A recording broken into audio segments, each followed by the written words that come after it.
Pessoal, no vídeo passado eu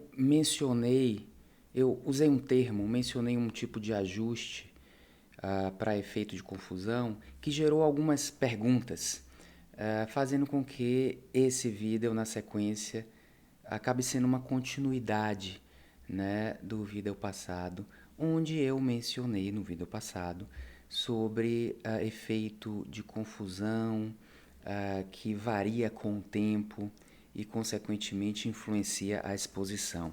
E naquele contexto, eu usei um termo de ajuste para esse efeito de confusão, chamado Inverse Probability Weighting.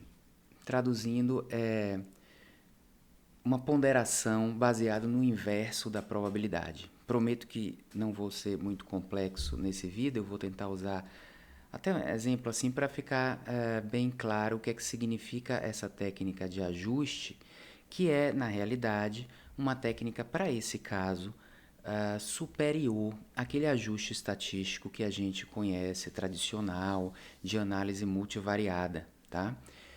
O problema quando você tem uma variável que é efeito de confusão, que tem um efeito de confusão, e que ela é uma variável que ela se torna efeito de confusão depois da ação da exposição, ou seja, ela é o mediador de um desfecho, mas ela também influencia, causa confusão na exposição.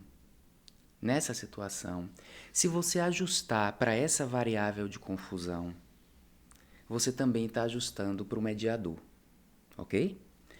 Então, lembre-se do exemplo do vídeo passado. Eu disse que o gol é um mediador para a vitória de um time, ok? Só que um gol ou dois gols pode diminuir a exposição, que é a postura de um time a atacar, causando efeito de confusão nessa exposição de ataque, ok? Então, ok, esse gol, esses dois gols que houve aí durante o jogo, que é um efeito de confusão variável com o tempo, eu vou ajustar para ele. Aí, se estatisticamente eu usar um modelo de regressão para ajustar para aquilo, eu estou ajustando também para o mediador, porque ele é confundidor e mediador ao mesmo tempo. E aí eu perco o efeito total verdadeiro daquela exposição que é o ataque. Ou no caso do exemplo que eu dei, aspirina e redução de mortalidade cardiovascular.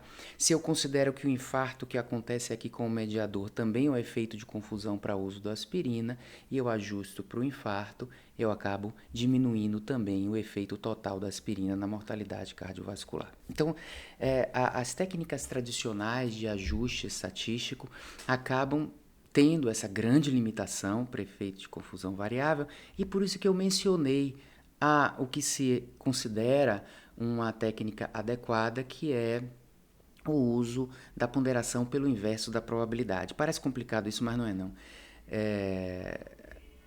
E eu gostei, achei interessante que vieram essas perguntas, né? O que é isso, etc. E aí é como se levantasse a bola assim para a gente cortar, né? Bem, essa técnica de ponderar imagine que são pacientes em um estudo, tá? Eu vou ponderar cada paciente pelo inverso da probabilidade dele de ser exposto, tá? Eu vou dar um outro exemplo aqui. Vamos dizer que eu queira avaliar aí eu vou pegar minha especialidade, se conhecimento cardiológico, conhecimento das doenças cardiológicas, das fisiopatologias e farmacologias e etc., melhoram a capacidade do médico de fazer uma avaliação crítica de uma evidência, ok? Então, a exposição é conhecimento cardiológico e o desfecho é um sucesso na avaliação crítica, o cara é bom em fazer análise crítica de evidências, ok? Então, como é que eu vou selecionar pessoas expostas e não expostas a esse grande conhecimento cardiológico? Eu vou comparar, digamos, cardiologistas com não cardiologistas, ok? Vamos dizer que eu vou comparar cardiologistas com médicos de família, tá? Médicos de família. Que sabem muito de cardiologia também, né? Podem até ser melhores, mas eu estou falando assim porque médico de família é mais um generalista e cardiologista, ok? Então vamos supor que, comparando o cardiologista com o médico de família, eu tenho nos cardiologistas mais conhecimento da cardiologia e no médico de família menos conhecimento específico dessa coisa aí de cardiologia. E aí eu podia dizer, puxa, veja aqui como os, digamos, cardiologistas podem conseguir analisar melhor as evidências a respeito de cardiologia. Só que cardiologista tem outras características que médicos de família não têm e que podem confundir essa associação entre conhecimento cardiológico e análise crítica da literatura. O que é que cardiologista tem? Ele tem aquele viés do especialista, né? Aquele entusiasmo grande pelas novidades, né? Que é ótimo, assim, entusiasmo por inovação é uma coisa boa, mas entusiasmo por invenção pode não ser uma coisa boa também. Então, o cardiologista é mais assediado por propagandas da indústria sobre as drogas cardiológicas. Então, ao mesmo tempo que ele pode ter conhecimento, ser cardiologista pode gerar mais viés na análise. Então, acaba que esse viés pró-tecnologia cardiológica, etc., pode confundir o efeito do conhecimento cardiológico na análise crítica e fazer que o cardiologista analise pior isso aí, tá? Então, é efeito de confusão, tá? A gente usou o cardiologista como se fosse uma variável instrumental para conhecimento, mas o cardiologista tem outras características que podem estar também não só melhorando o conhecimento, mas interferindo negativamente na análise crítica da literatura.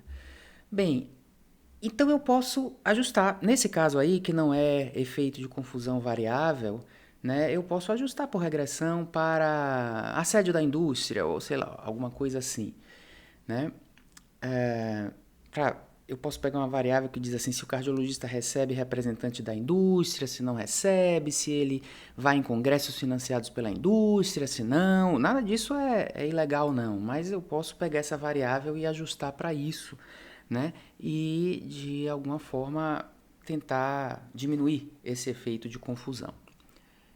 Poderia ser adequado porque não é efeito de confusão variável com o tempo, né, nesse caso. Mas eu vou dar o exemplo do que é, nesse caso, eu usar a inversão da probabilidade, ponderação por inversão de probabilidade, inverse probability weighting. Isso é usado em muitas coisas estatísticas, e não só para análise de efeito de confusão. Também para survey, para ponderar a população, que às vezes está mal representada em relação à população geral e etc., que é o seguinte. Pessoas, se eu quero comparar, ok? Cardiologistas com médicos de família, os cardiologistas que não se parecem muito cardiologistas vão ter o maior peso, ok? Vão ter o maior peso nessa estatística. E os médicos de família que não se parecem muito com médicos de família, acabam se parecendo mais com cardiologistas, eles vão ter o maior peso. Então eu dou o maior peso em quem não se parece com esse grupo. E dou o maior peso no grupo B em quem não se parece tanto com o grupo B. O que é que acontece? Você iguala os grupos assim. Por exemplo, um cardiologista que evita o efeito da indústria, que ele geralmente não vai para eventos, jantares, etc., financiados pela indústria, que ele não... Se ele vai para um congresso, ele paga da próprio bolso. De novo, não tem pecado nenhum, não tem nada ilegal nisso, mas ele prefere ser isento. Não aceita um convite para ser palestrante da indústria, um desse tipo assim, meio diferente. Esse cardiologista, no grupo cardiologista, ele vai ter um peso maior, ok? Então, eu acabo calculando a probabilidade dessa pessoa de ser cardiologista baseada nas características dela. E se aquela pessoa, que é cardiologista, tem uma probabilidade baixa de ser cardiologista baseado nas características dela, ou seja, ela não se parece muito com cardiologista, ela vai ter o maior peso. Porque o inverse probability weight é assim, eu calculo com base nas características daquela pessoa a probabilidade dela ser cardiologista. Faça um modelo de regressão logística aqui nessa amostra. Quais são as variáveis preditoras da pessoa ser cardiologista? E aqueles cardiologistas que têm baixa probabilidade de serem cardiologistas vão ter o maior peso, porque essa probabilidade você vai pegar aquela pessoa e dividir pela sua probabilidade. Então, se o peso daquela pessoa, da estatística daquela pessoa. Então, se uma pessoa ela tem um peso de menor que 1, ou seja, uma probabilidade menor do que 1 de ser cardiologista, você vai dividir por um número que aumenta o peso dela. Porque você está dividindo pela probabilidade. E se a probabilidade do cardiologista é alta de ser cardiologista, você divide por esse número, ele fica com um peso menor. Por isso que é o inverso da probabilidade. E eu posso fazer isso com a mesma coisa com os médicos de família. Os médicos de família muito parecidos com o médico de família vai ter menos peso. Então isso cria o seguinte, se chama pseudopopulação. Onde uma pessoa com a cara de cardiologista não vai valer uma pessoa. Ela vai valer meia pessoa, sei lá quanto, de acordo com o peso dela. E uma pessoa que é cardiologista, mas não tem nada a ver com cardiologista, vai valer dois cardiologistas, por exemplo. Ok? Então você cria pseudopopulações que passam a ser parecidas em relação às suas características. E depois você simplesmente compara o que você quer comparar. Você não precisa de um modelo de regressão ajustando para nada. Por que isso resolve o problema do efeito de confusão que varia com o tempo?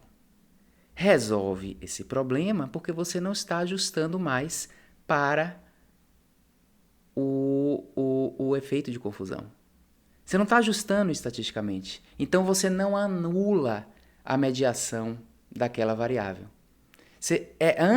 Antes da análise, você como se refizesse as amostras. Então não é um ajuste estatístico. Portanto, ele não vai prejudicar o efeito mediador daquela variável. Parece complicado, né? Mas não é não. É simplesmente dar mais peso em quem se parece menos com o seu grupo. E aí você iguala os grupos em relação às características. E em não fazendo ajuste em si para a variável, você não anula o efeito mediador dela. Bem, se esse vídeo ficou fora de contexto, assistam o vídeo anterior, porque ele é uma continuidade que foi exatamente pedido de alguns colegas para explicar o que é esse tal de Inverse Probability Weighting, que é uma forma considerada pelo ramo da epidemiologia, que é da inferência causal, é uma forma considerada mais, eu diria, sofisticada, né, do que o ajuste por regressão multivariada. E é bom que fique assim na cabeça da gente, porque volta e meia nós vamos, como consumidores de ciência, ler algum trabalho e você vai lá ver lá aquele, se for em inglês, IPW, Inverse Probability Weighting. Espero que tenha ficado claro. Se alguma coisa não ficou claro, coloquem aqui nos comentários e a gente vai tentando destrinchar isso aí. Porque o que parece ser complicado não precisa ser colocado de uma maneira complicada. A gente pode entender conceitos profundos de maneira simples. Profundidade não é necessariamente sinônimo de complexidade. Não precisa ser, do ponto de vista didático, pelo menos. Até o próximo.